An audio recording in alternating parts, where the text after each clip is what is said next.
Salam alaikum. Bonsoir à toutes et à tous.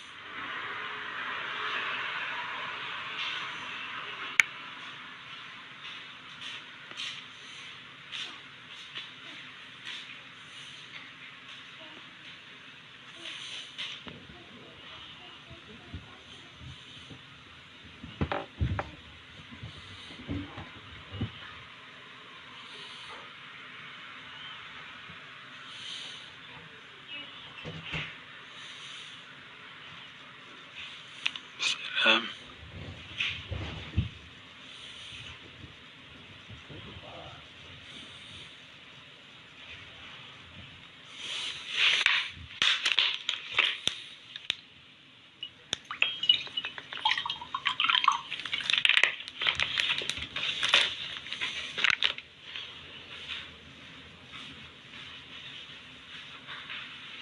Bonsoir.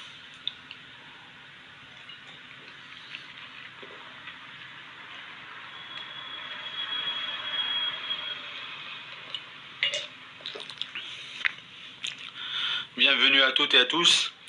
En ce live d'aujourd'hui, nous allons accueillir notre cher collègue Salah Din Al-Fadel qui va nous parler des bilans préventifs ou prédictifs en kiné de sport. J'attends, c'est Salah Din Al-Fadel.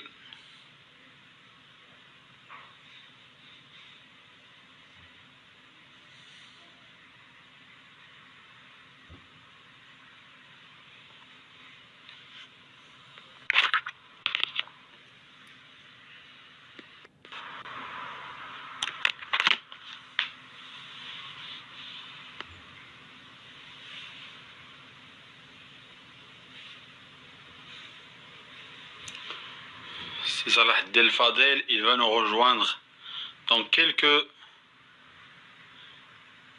minutes. Bonsoir. Voilà, c'est Salah Al-Fadel, il vient de nous rejoindre.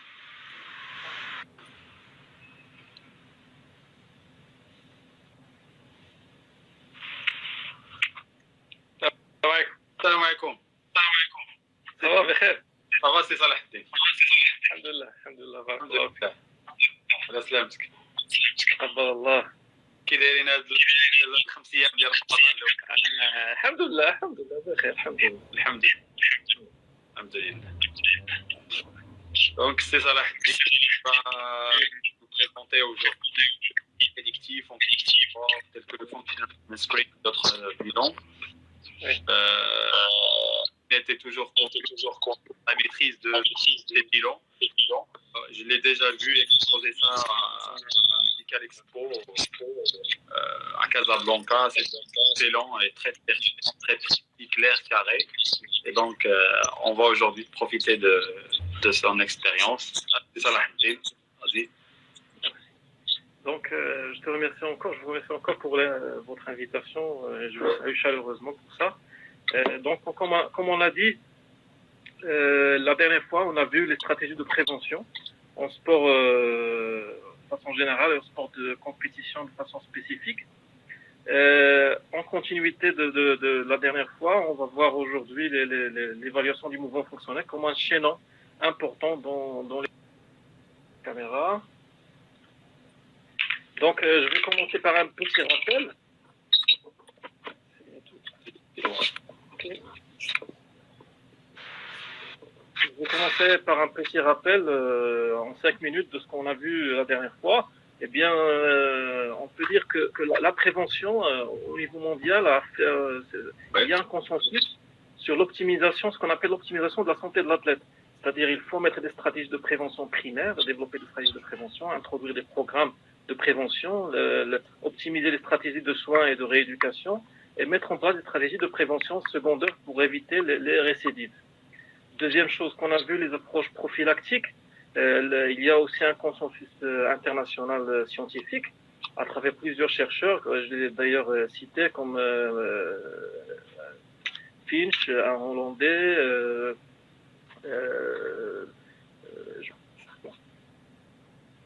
Je me rappelle plus du hollandais, du nom. Excusez-moi, je vais me rappeler tout à l'heure.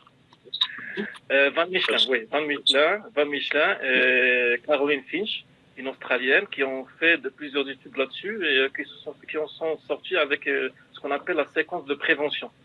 Elle est basée sur l'identification des facteurs de risque, les tests, introduire des tests d'évaluation à travers des analyses fonctionnelles avec des questionnaires, des tests de force, dynamométrie, isocinétique, et introduction des exercices de prévention à travers des exercices neuromusculaires, des exercices spécifiques de renforcement excentrique, comme pour les problèmes de lésions musculaires disconjonctées, des choses comme ça.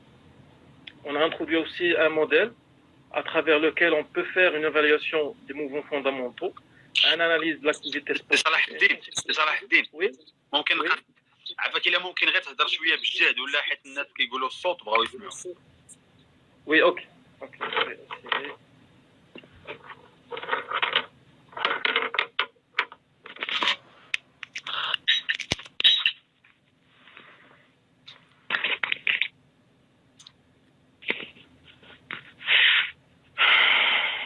Le son est clair maintenant? Clair, mieux. Parfait. Merci. Voilà. Je reteste encore. C'est bon, c'est super. C'est On bon. t'entend très. Ok. Comme je l'ai dit, on a introduit un modèle basé sur l'évaluation des mouvements fondamentaux, une analyse de l'activité sportive et une quantification du stress mécanique. C'est un modèle que tout le monde peut introduire à sa pratique en tant que kinésithérapeute, en tant qu'entraîneur, en tant que préparateur physique.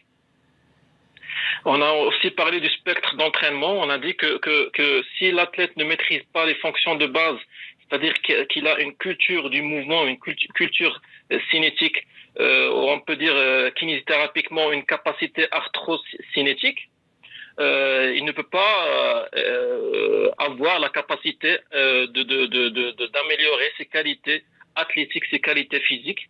Et donc, l'expression des qualités athlétiques, c'est-à-dire la performance, l'expression des qualités athlétiques durant une situation ou bien une durée ne peut avoir lieu. Donc, en tant que kiné, si je vois un athlète que j'identifie parfois, une dysfonction au niveau de ses fonctions de base, je peux descendre, retravailler ses fonctions de base pour améliorer plus ses capacités athlétiques et donc être plus performant. La notion de neuromotricité, on a dit en résumé que c'est la capacité c'est le schéma, la capacité à apprendre le mouvement tout au long de sa vie. Dans un schéma d'apprentissage psychomoteur, on développe ce qu'on appelle des patterns de mouvement.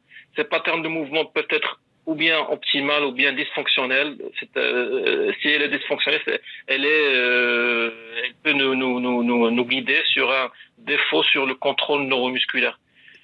Pour être plus précis, plus exhaustif, je peux citer que le contrôle, pour avoir un contrôle neuromusculaire optimal, il faut avoir un contrôle proprioceptif, un contrôle musculaire à travers la stabilité, la force musculaire optimale et le jeu articulaire, c'est-à-dire la mobilité des articulations.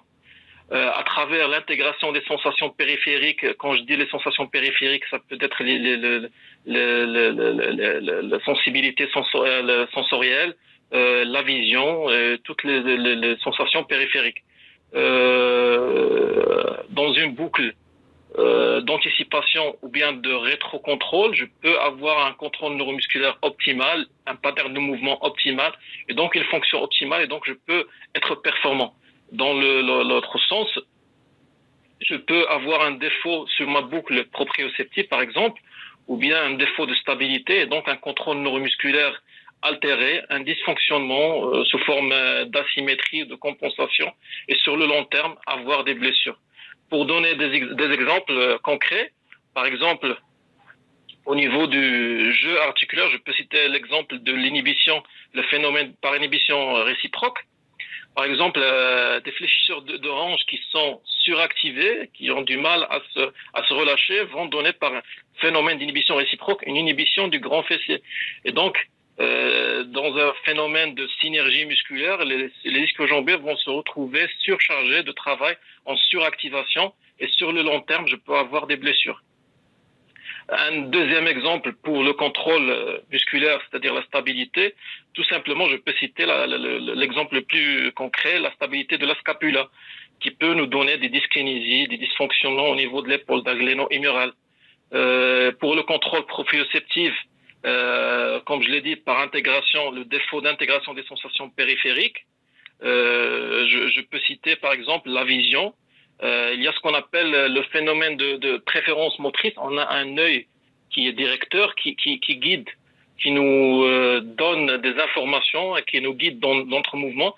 Si j'ai un défaut au niveau de la vision, au niveau d'un secteur visionnel, je peux avoir des troubles dans cette boucle proprioceptive et donc j'ai un risque accru dans cette boucle d'anticipation ou bien de rétrocontrôle et donc je peux avoir des entorses de la cheville par exemple ou bien des luxations.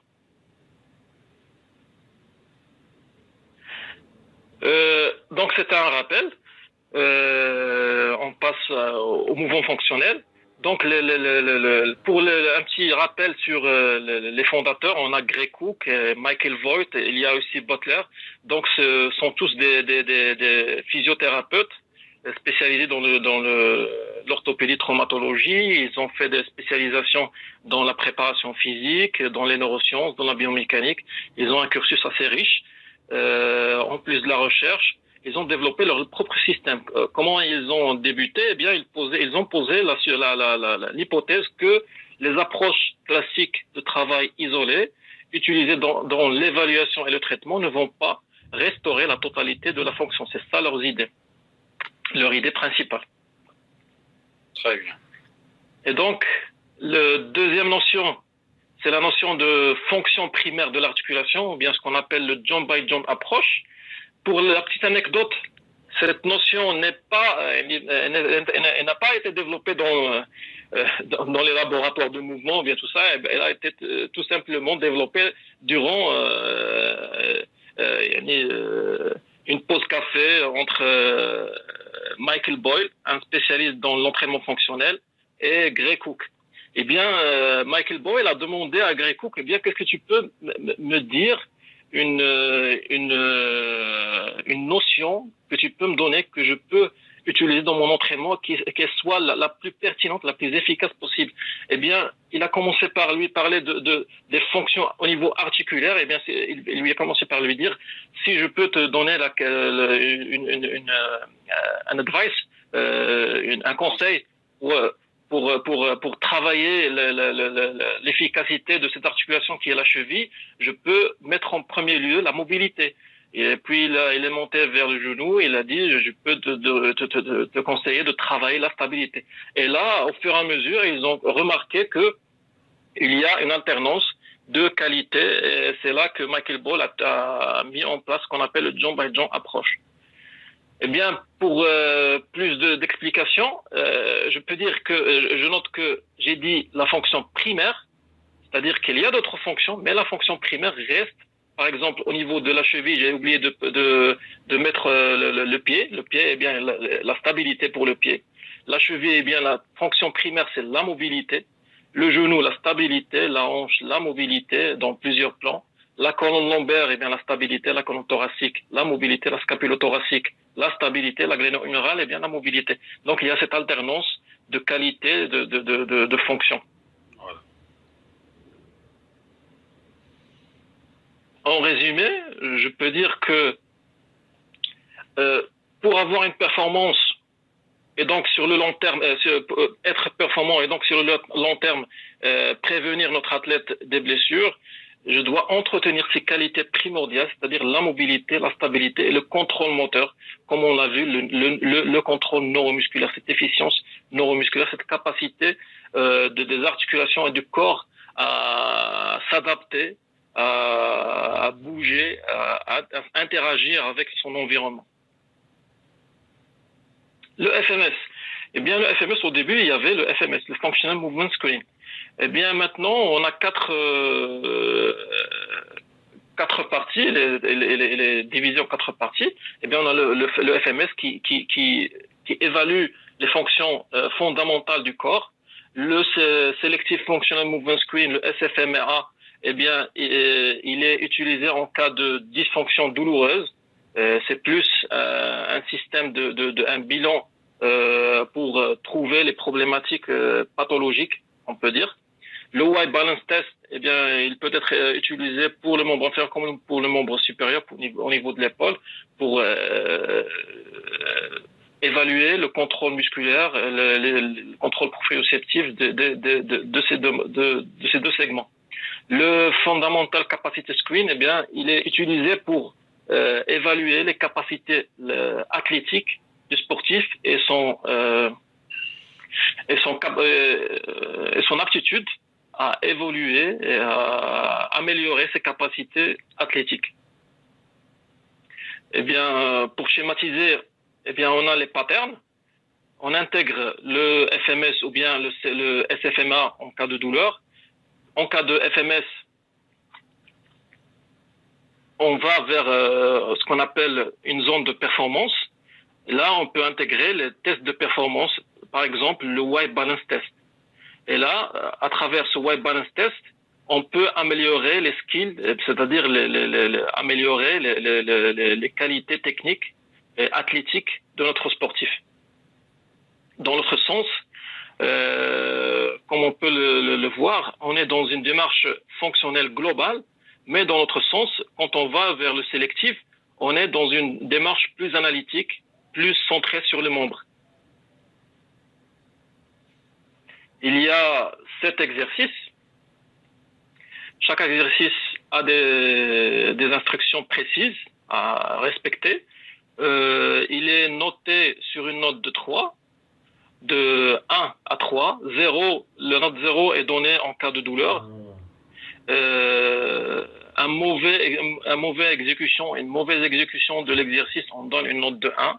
Une exécution moyenne, on note une note de 2. Une exécution parfaite, on donne une note de 3. Mais je peux vous rassurer que par exemple, au Maroc, personne ne peut faire une exécution parfaite de ces exercices. Oui. Donc, comme je l'ai dit, évaluer l'équilibre, la mobilité, la stabilité, déterminer les faiblesses, les déséquilibres, les asymétries, détecter les limitations des schémas moteurs fonctionnels. Les études ont démontré qu'une moyenne inférieure à 14 représente un risque de blessure multiplié par 11.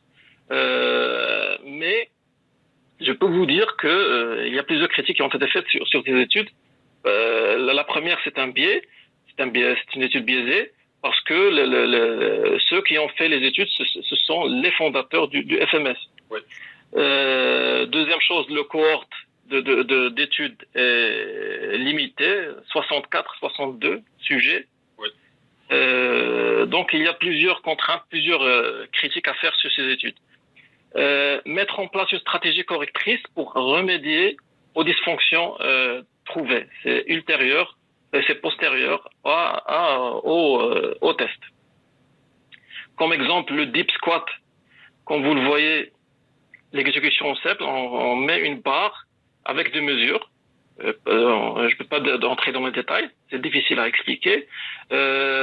Pour une exécution parfaite, on donne une note de 3. Pour une exécution moyenne, on remarque ici qu'il y a une barre. Pourquoi on a mis une barre au niveau des talons? C'est tout simplement parce que le sujet peut avoir une hypomobilité au niveau de la cheville. Et donc, pour faciliter le mouvement, on peut mettre une barre pour faciliter le mouvement. S'il l'exécute parfaitement avec sa barre, on donne une note de 2. Si on remarque des asymétries et des dysfonctions, des compensations, alors on donne une note de 1. Si le mouvement est douloureux, alors on donne une note de 0. Le hurdle step, même chose. Note de 3 pour l'exécution parfaite, note de 2 pour l'exécution plus ou moins bonne. Et pour les compensations, les dysfonctions, on donne une note de 1. Le leg straight raise, active leg straight raise, juste pour donner ce qu'on juge, ce qu'on cherche. Eh bien, ce qu'on cherche, si on remarque ici au niveau scapulaire, on recherche une stabilité et une mobilité au niveau scapulaire. Là, au niveau de la hanche, on recherche une mobilité. Le contre-exemple est là. Une hypomobilité au niveau de la cheville, au niveau de la hanche. une inclinaison trop excessive du tronc. On cherche aussi une mobilité de la cheville. Par exemple, là, on a une hypomobilité de la cheville.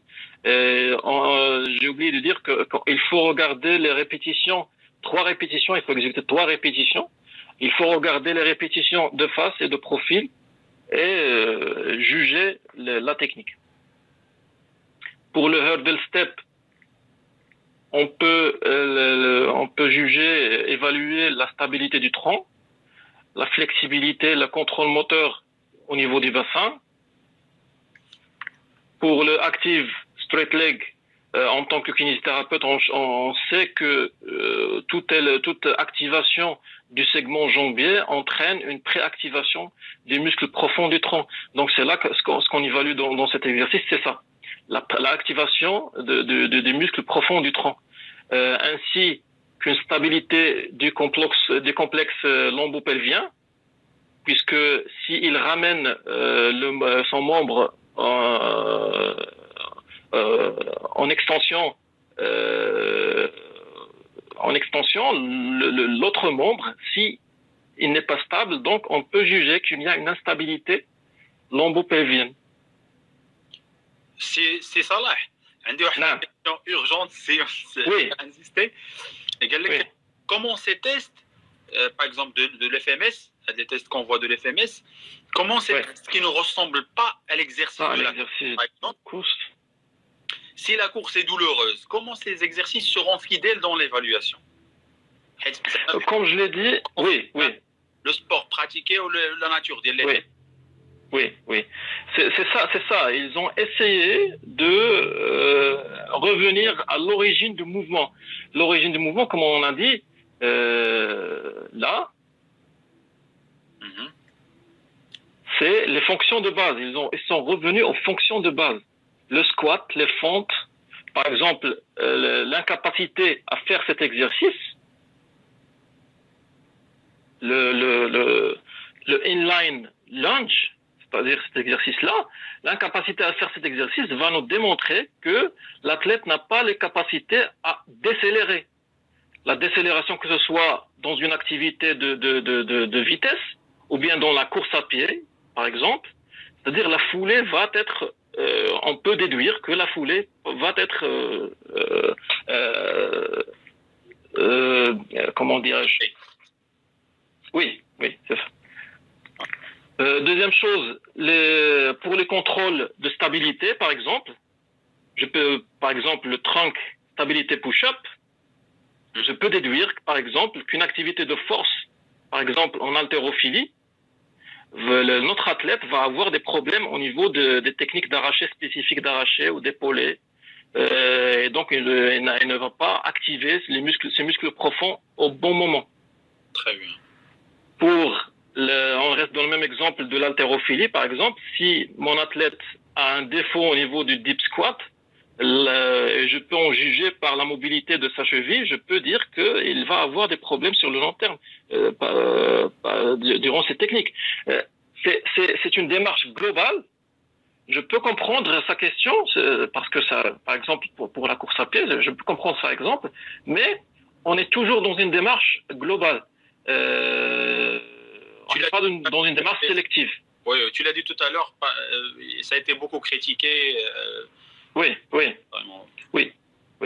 Parfait, c'est clair. Oui, on peut continuer. Oui, le deuxième système. Donc, excusez-moi.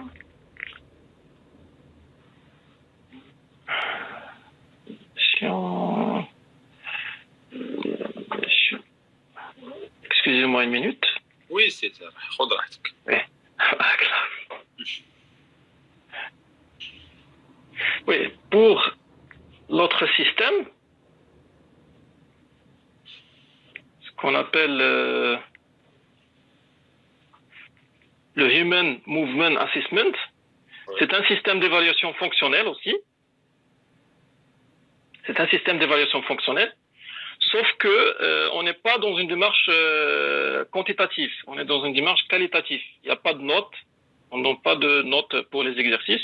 Il a été validé par la National Academy of Sport Medicine et la National Strength and Conditioning Association aux États-Unis. Franchement, c'est le système que j'utilise parfois. Il est centré sur la fonction de façon générale, c'est-à-dire le squat, le squat unipodal, le poussé, les tirages et les phases de décélération. On a plusieurs exercices, c'est-à-dire les mouvements transitionnels dynamiques, pardon. Après, on a les mouvements dynamiques de décélération. Les mouvements transitionnels, on a le overhead squat. Eh bien, l'exercice est simple. On demande aux patients de faire des overhead squats.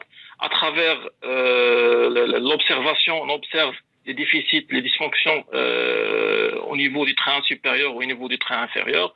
Stabilité de la scapula, mobilité de la gléno-humérale, stabilité du tronc, mobilité de la hanche, stabilité du genou, du côté frontal, mobilité de la cheville. Donc, on a plusieurs informations intéressantes. Très bien. On a ensuite un tableau à cocher, des observations au niveau du pied. Est-ce qu'on a un affaissement de la plante du pied? Au niveau du genou, est-ce qu'on a un valgus? Au niveau lombo-pelvis fémoral, est-ce qu'on a une inclinaison excessive, un arc, une hyperlordose au niveau lombaire? Au niveau du complexe d'épaule, est-ce que les épaules tombent en avant? Et ensuite, on a un autre tableau pour interpréter les résultats.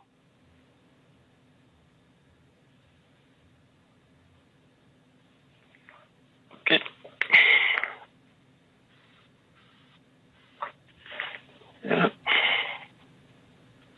On a un autre tableau pour interpréter les résultats, c'est-à-dire dans une vue latérale, si on a un excessive forward lean du complexe lombo-pelvis fémoral, au niveau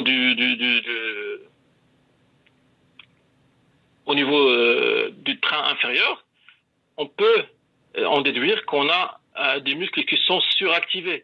C'est-à-dire, on a peut-être que le triceps sural, soleus, les jumeaux, les fléchisseurs de hanche, le complexe abdominal, les muscles sous-activés, par exemple, on a peut-être le tibia antérieur, le gluteus maximus, le grand fessier, les érecteurs du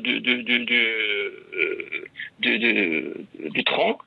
Si on a un arc excessif, une hyperlordose, on a peut-être des fléchisseurs qui sont suractivés, les érecteurs qui sont suractivés, le latissimus dorsi. On a des muscles sous-activés, par exemple, le moyen fessier et le descend. Donc, c'est structuré et bien guidé. Je passe au Dynamic Warm-Up Movement Assessment. Eh bien, le créateur de ce système, c'est Mike Bailey. C'est un préparateur physique spécialisé dans le basket. Eh bien, ce qu'il a noté, c'est que le corps humain, c'est une machine très complexe et en perpétuel changement. Donc, il faut ce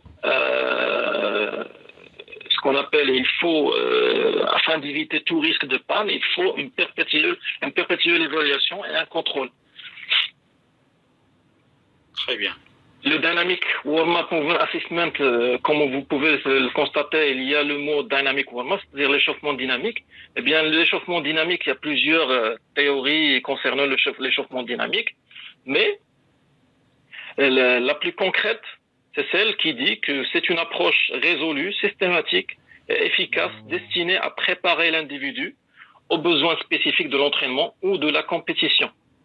Les anglo-saxons sont les premiers à introduire ce système d'échauffement dynamique. Il y a plusieurs types, mais les plus courants, c'est celle utilisée par les anglophones, surtout les Américains. L'avantage, eh bien, c'est la combinaison entre les bienfaits du dynamic warm-up, c'est-à-dire l'échauffement dynamique, et l'évaluation d'un pattern fonctionnel. Et l'idéal, ce qui est idéal, c'est qu'on économise du temps, c'est-à-dire on intègre notre système d'évaluation dans l'échauffement, on économise du temps, et on évalue l'athlète à chaque séance. C'est-à-dire à chaque échauffement, on évalue les capacités de l'athlète.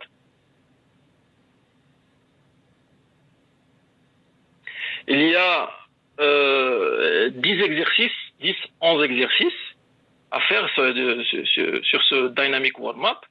Il y a le inchworm, upward dog. Si vous tapez le dynamic warm-up assessment sur YouTube, il va vous donner toutes les gammes d'exercices. Donc, je vais essayer de juste donner des petites images comme ça. Donc, on remarque ici le inchworm, up dog, upward dog. On ramène le train supérieur en avant et on ramène le train inférieur pour le ramener, comme ici en flexion. Donc, on a une évaluation de la mobilité du tronc, une évaluation de la flexibilité de la hanche, une évaluation de la flexibilité de la chaîne postérieure. Autre exercice, straight leg hip hinge. Même chose, mobilité, stabilité, mobilité. Downward dog heel raise, même chose. On a la flexibilité, la mobilité, la mobilité, la stabilité de la scapula. Quad table reach, twisting triangle lunge. On a de la rotation, c'est-à-dire une qualité, une gamme pour tester la mobilité du tronc. Donc, comme je l'ai dit, ces exercices peuvent se faire sur, par exemple, on met en place une superficie une ligne de 10 mètres. Chaque exercice, on le fait en allant et en revenant. Et on essaie de remarquer les déficits qu'il y a, les asymétries, les déficiences qu'il y a au niveau articulaire, hanche, genou, tronc, cheville. Les stratégies correctrices, comme on l'a dit, ces systèmes de fonction, d'évaluation fonctionnelle, ce qu'ils essaient de faire, c'est évaluer la fonction. Mais de façon concomitante, ce qu'on essaie de faire, c'est corriger les déficits qu'on a retrouvés. Pour résumer, pour vous donner les principes et résumer ces principes, je peux dire quels sont les principes que respectent les stratégies correctrices. On a ce qu'on appelle la prise de conscience générale du corps, une connexion muscle-conscience qu'on appelle le mind-muscle connection.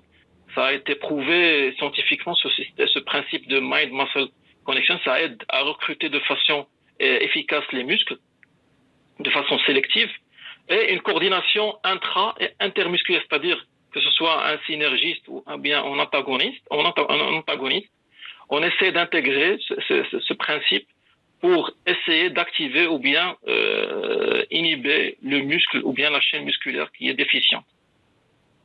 Le modèle, je peux commencer par mobiliser, que ce soit une mobilisation tissulaire ou bien articulaire pour corriger le déficit. Si j'ai par exemple un déficit au niveau de la mobilité de la hanche, par exemple au niveau de la cheville, je peux aussi intégrer les techniques en tant que thérapeute, les techniques de réharmonisation, d'harmonisation articulaire. Deuxième chose, activer et inhiber. Si je retrouve des chaînes musculaires qui sont activées, je peux inhiber ces chaînes musculaires à travers les techniques, par exemple, le trigger point. Je peux activer ces muscles à travers plusieurs exercices sélectifs de neurofacilitation, par exemple.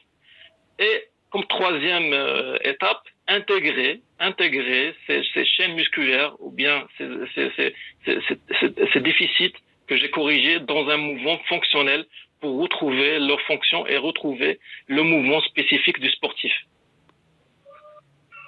Très bien. C'est ça la stratégie correctrice. Pour répondre à la question si ce système peut prédire les blessures, eh bien la réponse est tout simplement non, parce que la blessure reste. Il y a pas. Yarhamukallah. Yarhamukallah. Comme je l'ai dit, pour répondre, est-ce que le système d'évaluation fonctionnelle peut nous aider à prédire les blessures? Eh bien, tout simplement non. C'est pas possible. La blessure reste toujours imprédictible parce qu'elle est tout simplement multifactorielle. Voilà. Comme synthèse, je peux dire que ce qu'on essaie de faire, nous, en tant que kinésithérapeute, c'est augmenter cette capacité des articulations du tissu, cette capacité tissulaire à se modifier, à s'adapter à ce stress, aux charges et toutes les contraintes sportives. Si on augmente cette capacité de tolérance des tissus et des articulations, eh bien, on est dans une démarche préventive. Si cette capacité diminue, eh bien là, on est dans un problème, et donc on a un risque accru de blessures, de problématiques. Aussi, je peux dire que l'athlète est toujours dans une démarche, dans une démarche ou bien un spectre qu'on applique parfois dans notre équipe. Soit il est dans performance, et là, c'est bien, on met en place des stratégies d'entraînement et des stratégies de prévention, toujours dans une démarche d'améliorer ses qualités physiques et ses qualités athlétiques, et donc un moindre risque de blessure. S'il est blessé, on remet en place des stratégies de soins, de rééducation pour le remettre de façon la plus adéquate possible sur les pieds et revenir au terrain. Et donc intégrer des stratégies de prévention secondaire dans sa phase de réathlétisation et donc le remettre sur pied et être de nouvelles fois performant. Donc ce qu'il y a à retenir, c'est qu'il faut modéliser ces stratégies de prévention, ne pas rester sur des recettes, intégrer la notion d'évaluation fonctionnelle dans le processus préventif et rééducatif, travailler dans le sens d'une démarche systématisée, éviter les programmes préétablis. L'évaluation, la réévaluation, c'est ça ce qui va nous aider à aiguiser un petit peu notre savoir et notre savoir-faire en tant que thérapeute, en tant que spécialiste du mouvement. C'est ça la kinésithérapie. Et intégrer des routines de correction et de préparation, pourquoi pas. Donc c'est ça. Merci beaucoup, c'est Salah Eddine. C'était très clair, explicite et surtout, comme on a convenu ça avec toi, c'était bien résumé, bien concentré. Merci beaucoup. J'ai quelques questions pour toi. Oui. Salah Eddine. Première question, est-ce que ces tests sont appliqués ou reconnus par les kinés de sport au Maroc ou ça reste limité pour les personnes qui les pratiquent? Si tu as une idée, bien sûr. L'idée, ce que j'ai, c'est que c'est limité à quelques personnes, je crois. Voilà. Parce que c'est ce que j'ai constaté. Voilà. Et aussi, je trouve que c'est plus des trucs utilisés par des préparateurs physiques plus que les kinés. Les kinés restent dans... Non. Au niveau international, ils sont, puisque vous avez vu que les fondateurs sont, eux, des physiothérapeutes. Les créateurs de ces systèmes, c'est des physiothérapeutes. La plupart des techniques modernes de préparation physique et de prévention sont du milieu médical. Ça passe du milieu médical vers le milieu sportif. Oui. Et donc, les kinésithérapeutes sont les mieux qualifiés pour introduire ces techniques et de travailler avec ces techniques et de faire évaluer ces techniques. Je prêche pas pour rendre ces techniques comme des dogmes. Non. Ce que j'essaie de dire, c'est que on peut intégrer ces techniques. Ça va nous servir sur plusieurs axes. Par exemple, lorsqu'on est en fin de rééducation, par exemple, ça peut nous donner plusieurs informations sur le développement sur le long terme, ou bien pour améliorer, ou bien pour, comment dirais-je,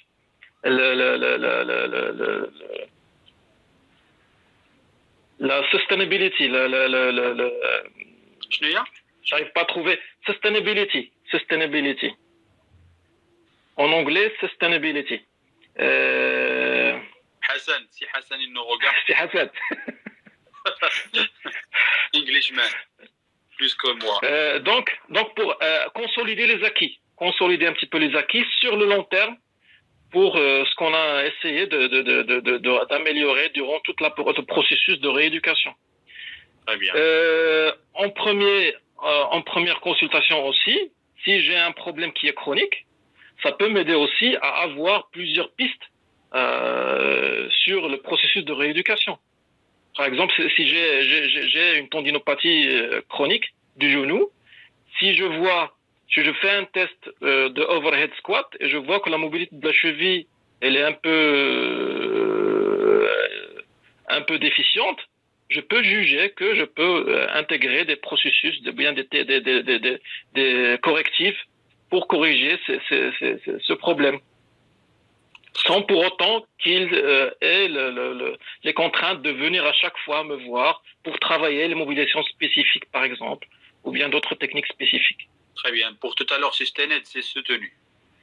Soutenu, oui, oui, soutenu. Très bien. Est-ce que ces tests sont valables pour toutes les disciplines sportives? Oui. C'est une question de sport de Agadir. Tariq Chbraoui, c'est le kiné de Hassaniyat Agadir, notre ami Tariq. Oui, marhaba. Marhaba, c'est Tariq, marhaba. Oui, elle est applicable à tous les sports. Sauf que il y a toujours des spécificités. Donc, c'est votre expérience et votre œil aguerri qui va faire la différence en travaillant. C'est pour ça que j'ai dit, je préfère travailler avec le functional, l'évaluation du mouvement humain parce que c'est plus global. Voilà. C'est applicable à tous les sports. J'ai pas besoin de noter les exercices, tout ça. Un seul exercice me suffit pour avoir plusieurs informations et plusieurs dysfonctions. Voilà, merci, c'est Salah. Une autre question. Comment préparer le sportif pour éviter les blessures? Là, comme je l'ai dit, c'est une question globale. Voilà. Préparer le sportif pour éviter les blessures. C'est tout un processus, c'est-à-dire il faut travailler sur la prévention primaire, améliorer, si tu es un entraîneur, je ne sais pas qui, c'est Nour Rachid, si vous êtes un entraîneur, améliorer vos processus et vos programmes d'entraînement ou bien de rééducation et mettre en place aussi des programmes de prévention secondaire pour consolider les acquis et essayer d'éviter toute récidive. C'est aussi simple que ça. Ce que j'essaie de dire, c'est ce qu'on a essayé d'éclairer dans ces deux présentations, c'est modéliser. On essaie de proposer des modèles de stratégies de prévention. J'essaie pas de donner des recettes. Si on comprend ce concept, on va mettre en place nous-mêmes notre propre modèle de prévention en cherchant un petit peu, en lisant, en pratiquant de plus en plus, on va améliorer notre pratique. Très bien. Une autre question. Est-ce que ces tests, ils vont viser l'évaluation de la mobilité, de la force ou de la fonction? Laquelle de ces trois ou c'est l'ensemble? Oui, la mobilité et la fonction. La force, ça reste du domaine de la performance. Donc, c'est un test de performance. Il faut avoir un test de performance. Ouais. Les tests d'évaluation fonctionnelle testent la fonction du muscle. Est-ce que le muscle se contracte et s'active au bon moment et en synergie avec son synergiste ou bien avec son agoniste ou bien son antagoniste et s'inhibe au bon moment avec son antagoniste? Est-ce que le muscle, il y a une connexion entre les boucles, il y a une boucle efficiente motrice au niveau du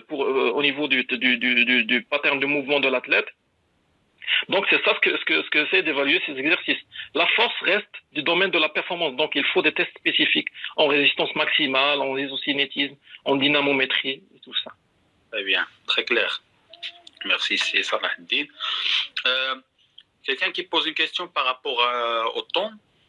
En termes de temps, est-ce que on peut faire ces tests chaque séance? On peut les décaler? Comment?